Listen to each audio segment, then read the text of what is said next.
Hi, what's up? Since this is the Fiercely Independent Award, can we have a big up for Fiercely Independent Ukraine? Right? Ukraine is Ukraine. Russia is Russia. Ukraine is not Russia. Ukraine will never be Russia. So, fuck off, Putin. You are delusional. Okay. Slava Ukraini! Heroyam Slava. Okay, and also, speaking of fierce, you all are fierce.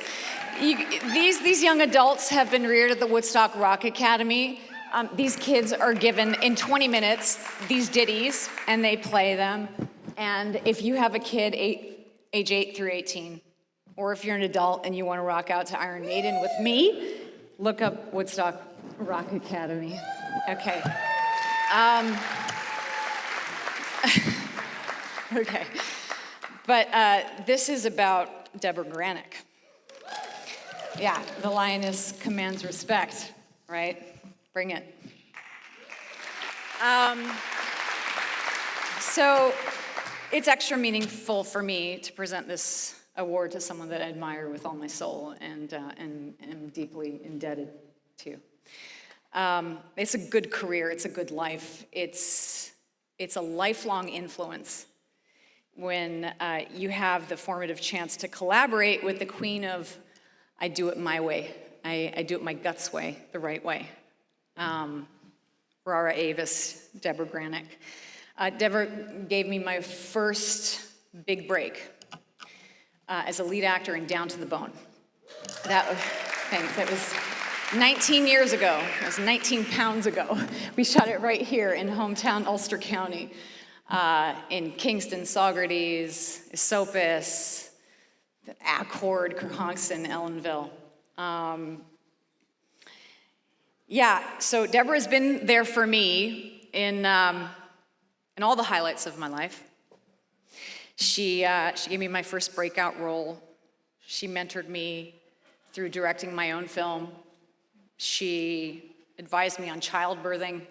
She filmed my wedding. Y'all imagine I'm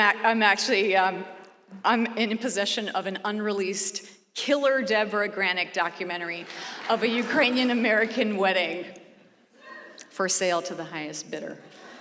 Because, look, we can all use some cash to pay our Central Hudson bills. So anyway, Fiercely Independent Award. It occurred to me in considering this spotlight just how much all of us struggle to give ourselves permission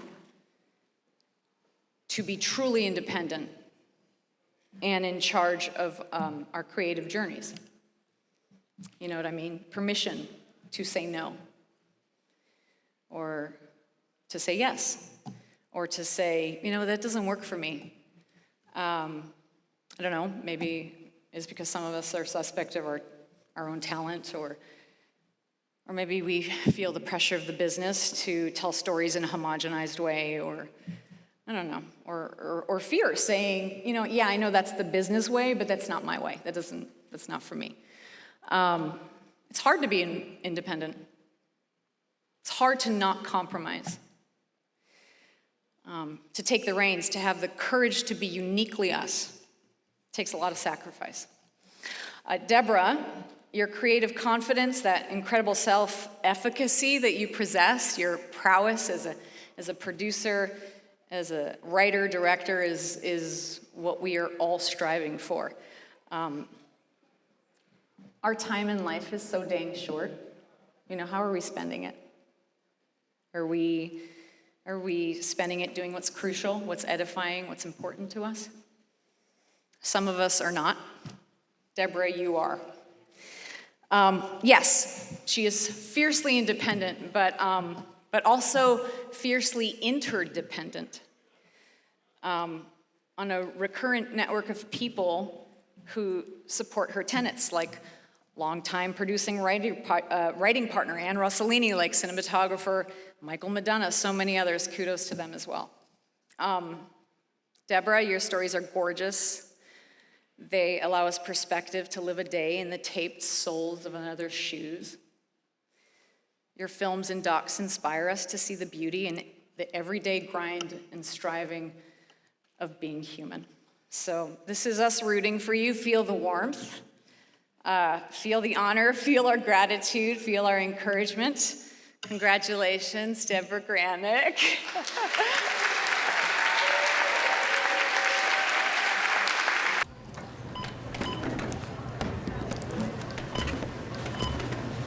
Do you have an Advantage card? No, I don't. I'm sorry. I don't either. Who did that to you? You don't need to know. Okay, cut. I'm interested in human behavior, why we do, what we need from each other, how we're gonna get it. It's gonna be fun. Does it look good? Uh-huh. It's not all squeaky clean, it's not all vanilla. Sometimes the way we get it is, can be dark and twisted, but the fact is, I am interested. Jessup signed over everything. Now, if he doesn't show at trial, see, y'all gonna lose this place. I'll find him. Girl, I've been looking. I said I'll find him.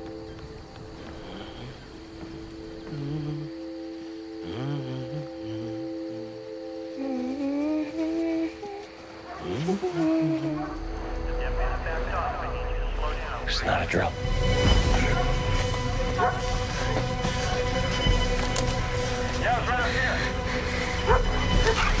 He's got him. Stand up. You alone out here? My daughters are with me. Dad? Let's go.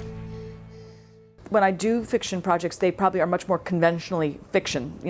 There is a script, and the script is poured over, and drafts are written, with lots of feedback and rewrites, and we adhere to that script on the set.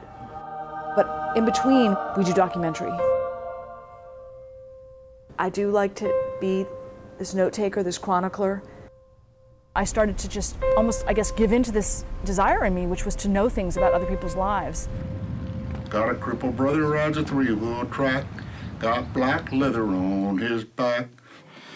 Missing in action, never came home. The government tells us to leave it alone.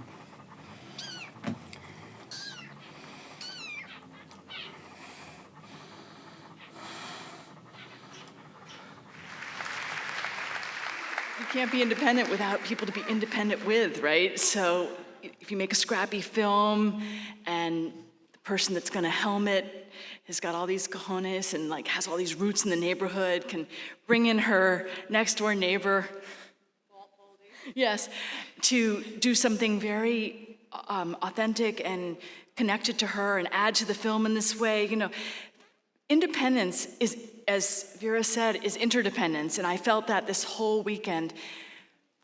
None of us can build unless we see each other's films, and I felt like this was such a injection this weekend, just to be able to keep watching and thinking and be so pleased with choices that were made by the films that were on exhibition this weekend.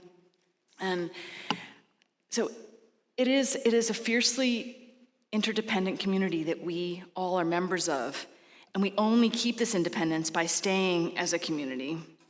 And I think that as some of the exhibition options, it's a shifting world, and I think there are tools that are used now to dictate or suggest what's worthy, what especially in the world that I'm working in right now, with documentary, that will affect our ability to be fiercely independent. I feel I have to push harder. I have to say that the options that sometimes are on offer for what is deemed interesting for our film culture, I need to step outside of that harder than ever. When I hear that maybe there's only 4 topics that would be interesting, and only 4 topics that would garner an audience and be worthy of exhibition. So we need each other really like never before. I think as we get deeper in the digital era, if we want to ever call ourselves independent filmmakers, we have to do it. We have to push hard as a community and try to assert, I think earlier tonight it was just said, right, we're not just content, we're just not these engines from which to extrude content. We want to be able to still say that we want to keep a shot long or end a film the way we want to end it, like other filmmakers we admire, when they're called upon, why did you put that shot for 4 minutes at the end of your film in the Q&A? And she answers, because I liked it. We still want to have that spirit, and we can. We can if we keep coming to the Woodstock Film Festival, and thank you to this festival for nurturing all of us in this room, by what we saw, by what we make, by how we get commended and acknowledged. So I thank the festival profoundly and the community that nurtures this festival and all the ingredients that go into making this a fertile filmmaking arena and region. And yeah, so the fiercely independent, interdependent MO is what I feel connected to tonight. And thank you very, very, very, very, very much.